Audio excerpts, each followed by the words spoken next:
Blog Talk Radio. Well, here we go, ladies and gentlemen. Across this great country, coronavirus might set in, but nothing's stopping American sports history.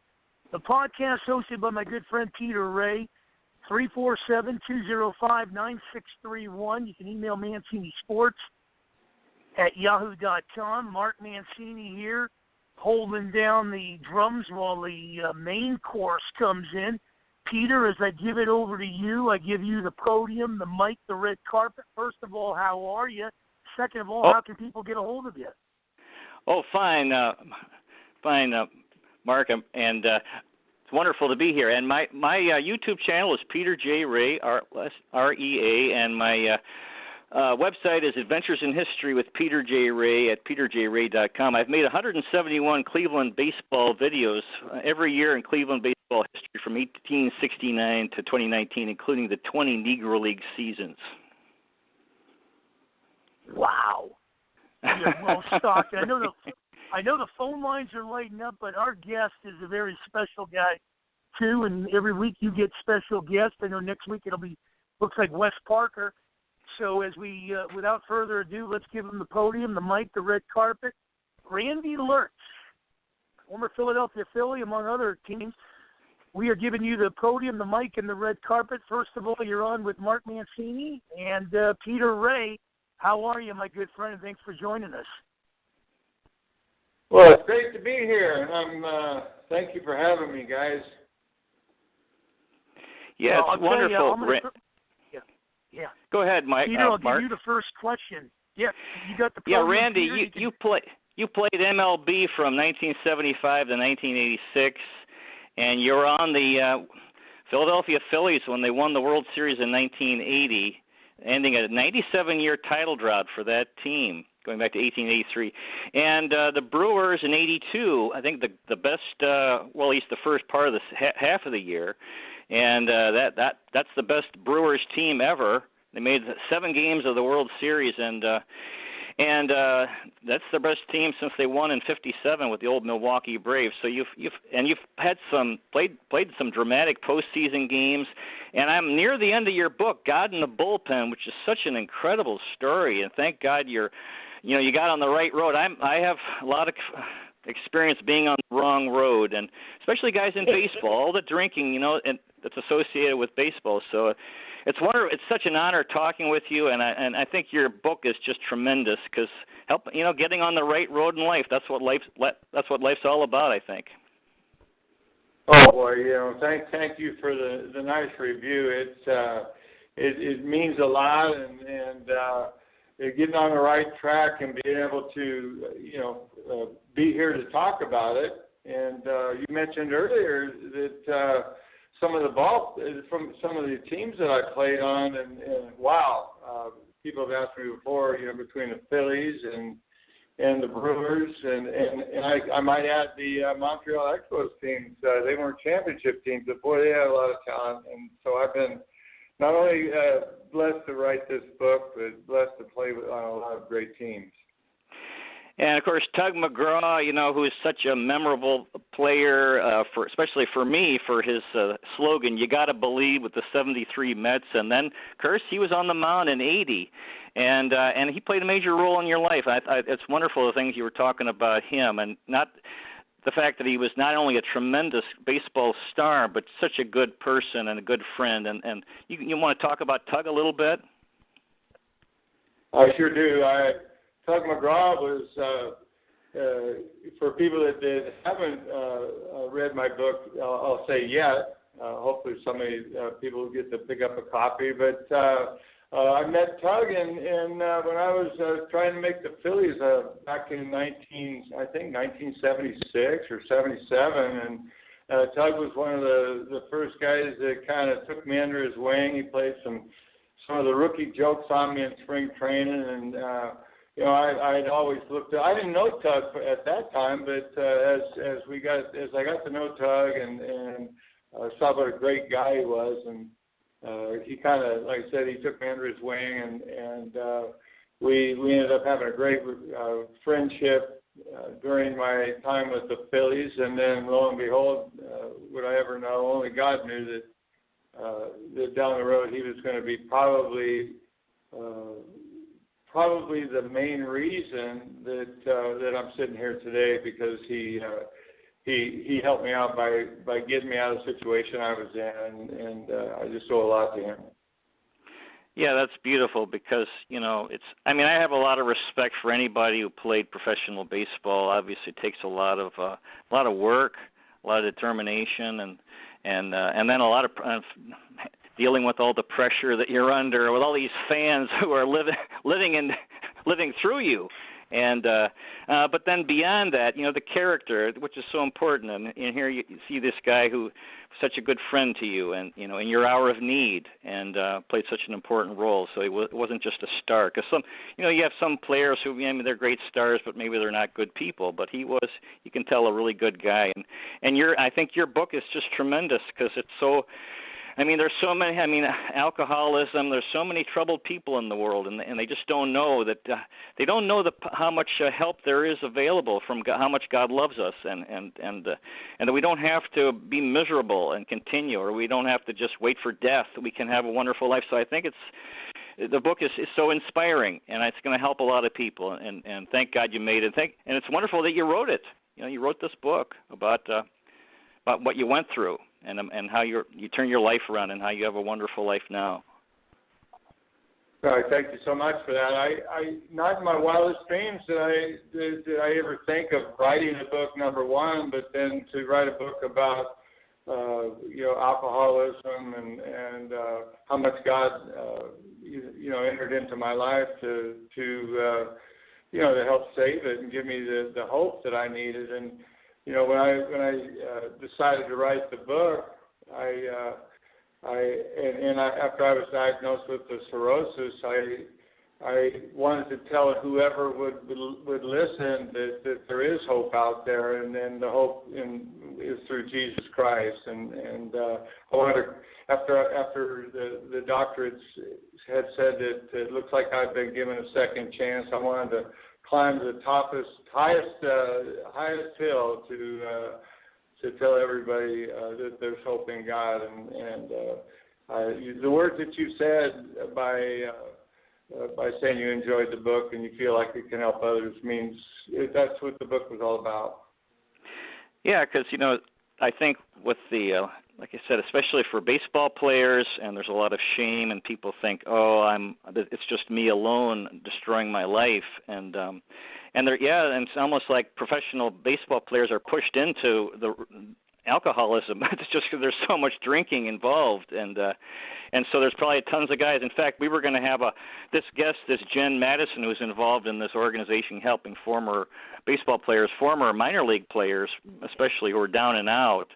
And I'm sure a lot of those guys, could be helped, and because they think, because they could probably see, what they went through, and this could really inspire. People need inspiration, when they're down and out. So it's just wonderful that you wrote it, and I'm sure, it just came out last year, so it's fairly new. So I'm sure it's going to do an awful lot of good, and God bless you for writing it. Thank God I'm also a guy who went on the wrong road a long way too long.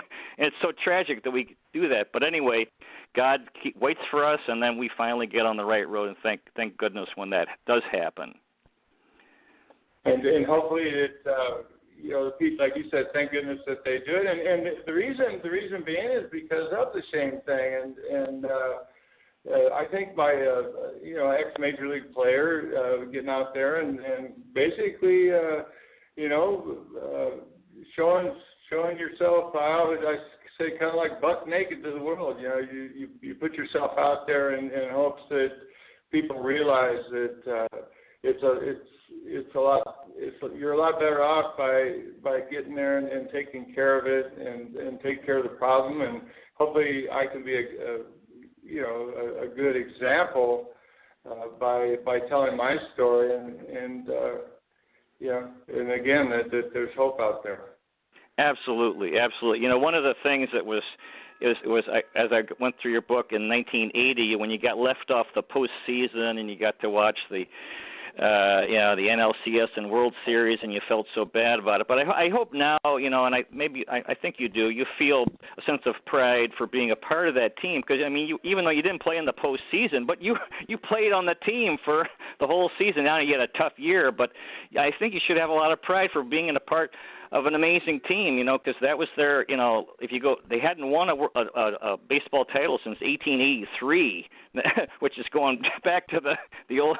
So I think you should feel proud of being a part of that, and also being a part of the 82 Brew Crew. As a fan, I thought those guys were so entertaining. All those guys, Gorman Thomas and Harvey Keene, who played for Cleveland, and and I thought, when the Brewers won Game 1, 10-0 of the series, I thought, they're going to. And so that was an amazing team you were part of for much of the year. So you can feel a lot of pride in being a part of those two teams and your entire career. Well, thank you. So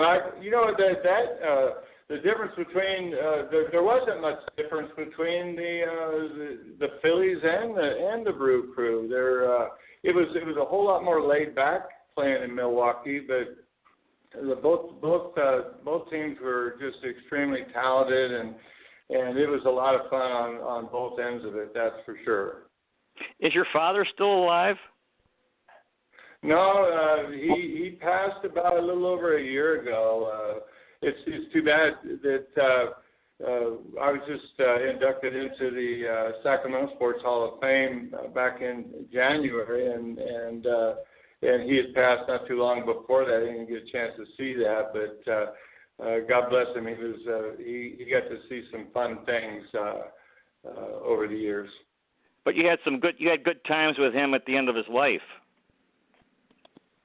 We did. We had some great times, and I don't know if I want to ruin the book, but the one part where Tug had him laughing pretty hard, one of the stories in the book, and he got to know Tug McGraw pretty good, and one of the fun things was that my dad got to know the guys. As a matter of fact, one of the first people that he met was Richie Allen after I was called up in 1975, and brought my dad down in the dugout, and I introduced, of course I was so starstruck with Richie Allen, Dick Allen, and I introduced my dad to him, and I can't believe I can still hear it to this day, almost like it was yesterday, where I said, Mr. Allen, this is my dad, and he goes, oh, your dad.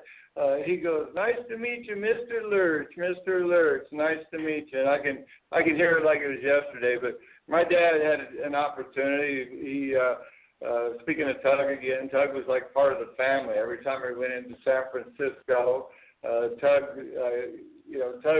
I think my family was Tug's second family, and he would end up. He would party with mom and dad and my siblings more than he did with me, and so I have some great memories. Dad lived to be 84 years old, so nothing bad about that. That's all good. Well, it's wonderful, because I know you guys had some tough times and you didn't talk with him, and I had the same thing with my parents. So it's wonderful that you had that some real good times. Mark, I think has some callers coming in. Mark? Yeah, we got one. Chuck from Palm Springs. Chuck, welcome to the show, American Sports History, hosted by Peter Ray. You're on with Randy Lerch. Yes, Mark, how you doing? Great. Yes, thank you. Randy. You played with three very different kind of personalities on that Phillies 80 team, who were very well known. Tug McGraw, Steve Carlton, and Pete Rose. Right. What can you give a little breakdown of the three of them? Your feeling of the differences and the similarities of the three of them. Of course, McGraw's son now is famous in the country western music business. Right. So what was it? You said Pete and Tug, and who was the third? Steve Carlton, McGraw, and Rose. Now, Yes, they. Well, I mean, Tug was like night and day compared to the other guys.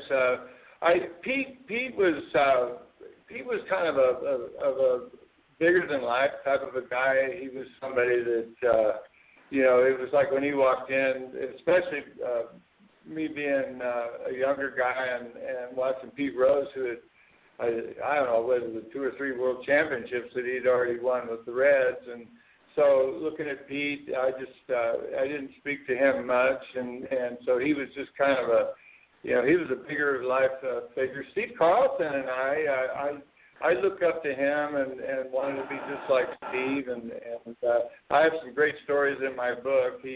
Steve, you never knew what you were going to get with Steve. He was kind of a moody type of guy, but I always looked up to him and tried to emulate him because of the success that he had, and of course me being left-handed. And Tug McGraw, he just I think with Tug, he helped me just kind of loosen up, and I was one of those guys that, I was always kind of uptight, and I sometimes would take one game. If I had a bad game, I'd take that bad game into the next game and wouldn't be able to forget about it. And Tug was good about loosening up and just enjoy the game and have fun. And I think that's why I kind of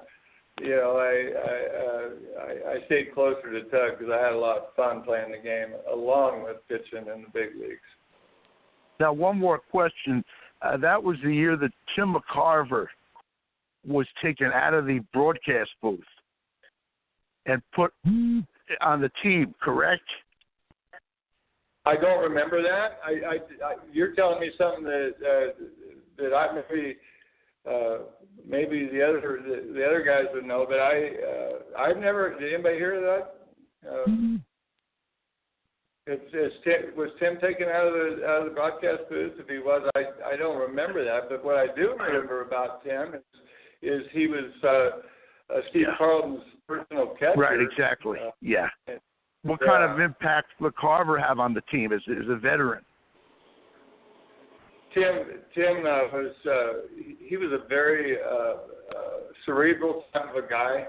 I think that's pretty much the reason Carlton wanted him to catch for him is because Steve could get on the mound. Steve's mechanics and his pitches, the stuff he had out there on the ball was outstanding. And then he knew that if he just went out there and he did his mechanics right, he just let Timmy call the game for him, and they were a great combination. Tim McCarver was Tim McCarver was a guy that was he had that veteran influence. If you have you out there. Yeah. Well, thanks for the call, Chuck. Appreciate it. I think Mark's got another fella here. Yeah, Lou from Jersey. Yes. Good evening, sir. Yeah, you're on with Lerch. Good evening, Mr. Lerch. All right, so I can't believe it's been 40 years since that World Series title. I mean, I remember watching that back in 1980. I was only like 10 years old. So, I mean, you played with McGraw and Rose. What was Rose like, though, away from the field? What was he like, when he was not playing? Pete Rose, I never saw Pete Rose.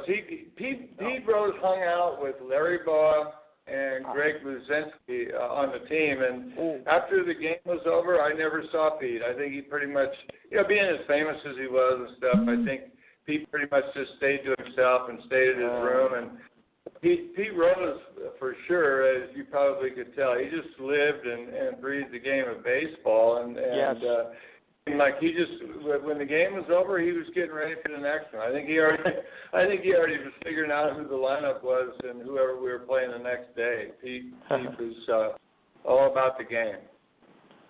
Well, that's how he. I guess that's how he was. I guess his mind was just on the game. Like some people, their minds are on something else. Now you were mentioning about drinking, but. Back then also was another problem because I think wacky tobacco was a problem back then in the early 80s, if I'm not mistaken, correct? Or did that not come till a little bit later? What was what was the problem? Well, tobacco. Tobacco, because that was big in baseball as well. I mean, was anybody in the Phillies affected by that, or no? You're talking about chewing tobacco, maybe. Chewing tobacco. Talking about chewing tobacco? Yeah, because I know that was a problem, and I've heard all kinds of stories about that as well, and how that almost. Yes, you're correct. I was lucky when I first came up in the minor leagues. I played with a lot of college players, and a lot of those players chewed tobacco, and I remember I tried that, and it didn't work. It made me sick as a dog. So I'm sure it did. It fixed. I remember I tried to see how many innings when I was in the minor leagues. I was only 18 years old at the time when I first came up to the minor leagues, and I said, okay, well, I'm gonna see if I can chew just like those guys. And I got so sick that I remember running into the clubhouse and hugging the toilet there for about an inning or so, and that cured me of ever wanting to do it. But you're correct.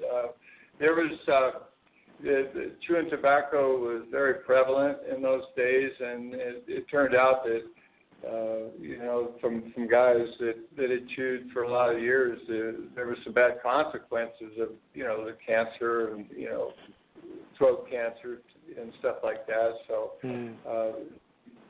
I don't think there's a problem like that now as much. No, but you see, because today all the problems there with the steroids and stuff. You think. Learning from the past, and where with tobacco, they would learn something from that before they start taking the steroids. I think it would make them stronger and better players. When in the end, it can really destroy you. So I thought maybe they would learn something from that, but obviously they didn't. No, I think what happened was that tobacco, I don't know. All it did is make me sick, but I think it was something that the guys did because there was so much downtime, guys standing in the outfield during batting practice like that. It was something to do and something to, I guess, kind of relax the guys. But thank God I didn't get involved with that.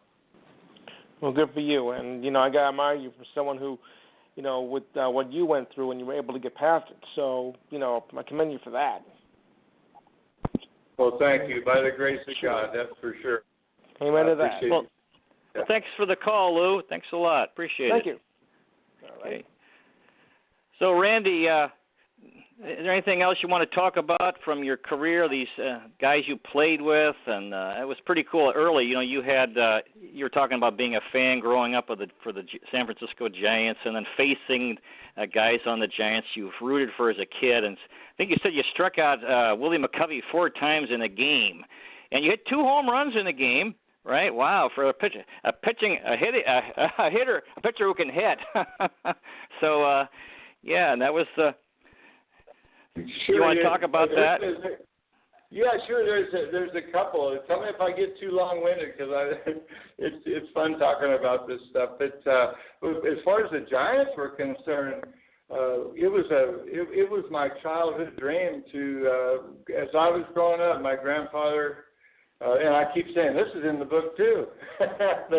my grandfather used to take me to Candlestick Park, and those were the days of Willie Mays and Willie McCovey, and Bobby Bonds, Jimmy Davenport, and all these guys. And I always dreamt of pitching for the Giants someday, and I ended up.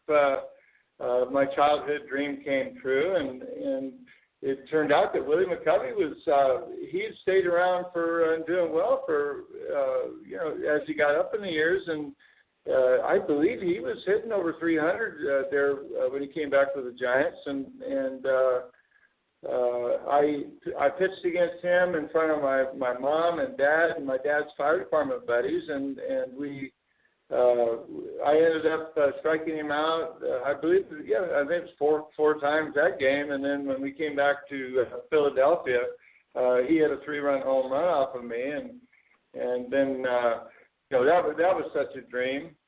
And then also one of the games that we were just that brought back memories. That I guess it was bring back baseball a little bit for the fans.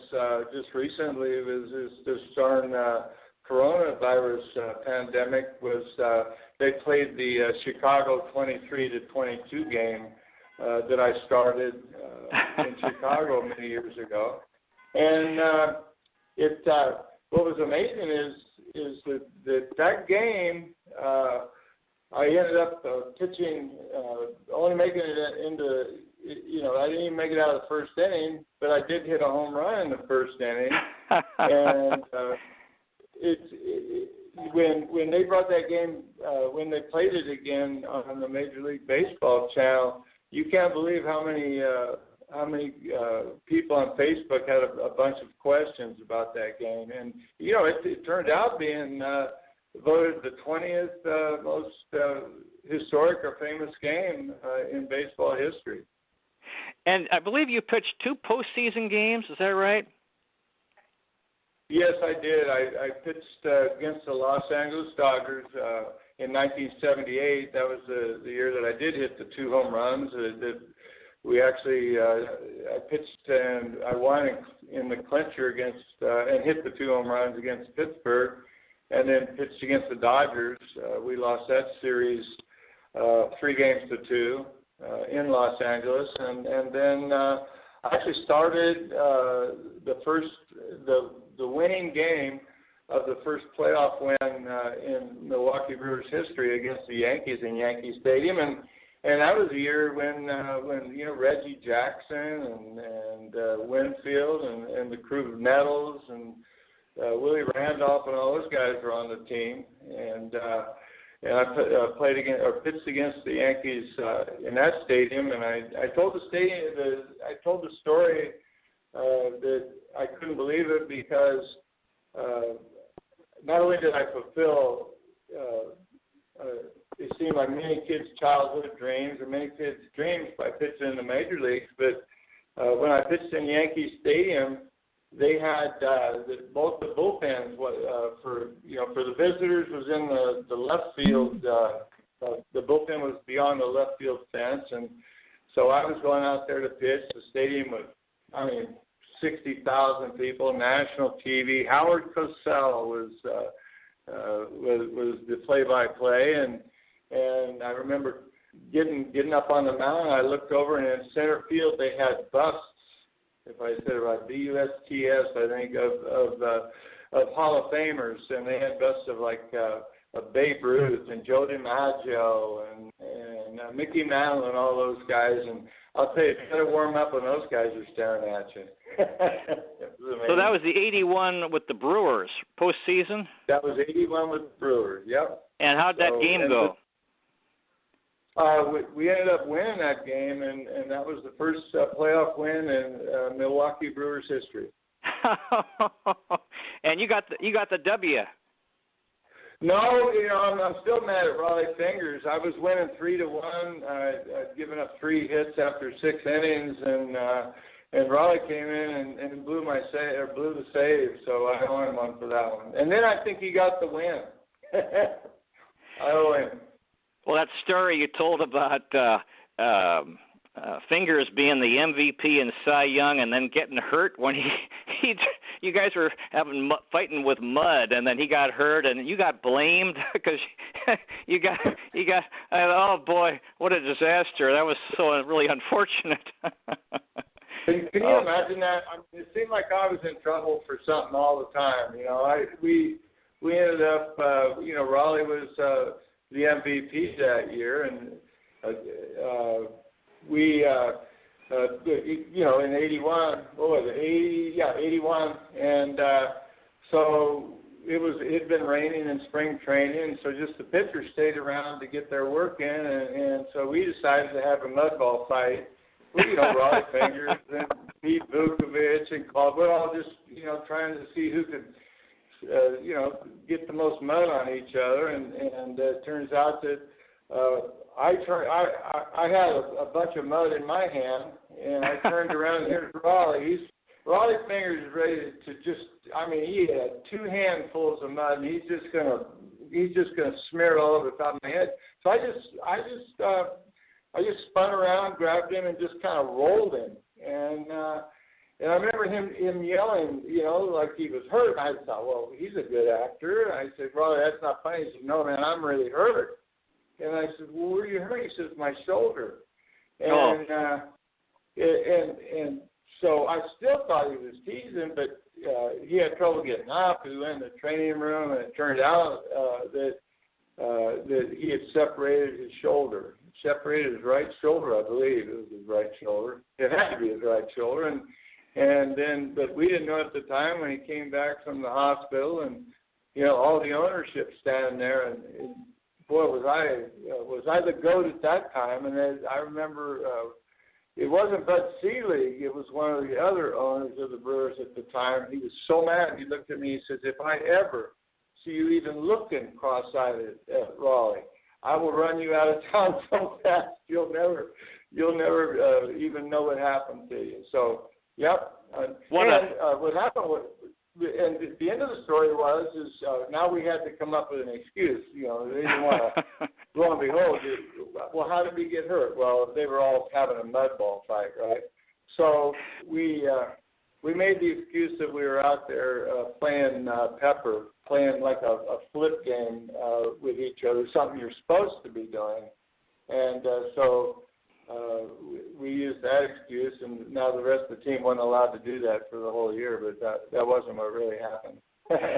We're out of time, Mr. Lerch.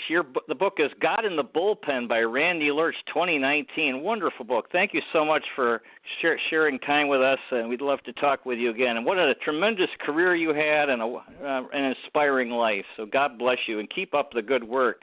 Mark, any final thoughts? Yes, and I'll tell you can find it on Amazon. Amazon, right? I got a copy. I'm near the end. I'm enjoying it. Wonderful. Well, thank you. Yep, it's definitely an inspirational book in these times. So right, very important.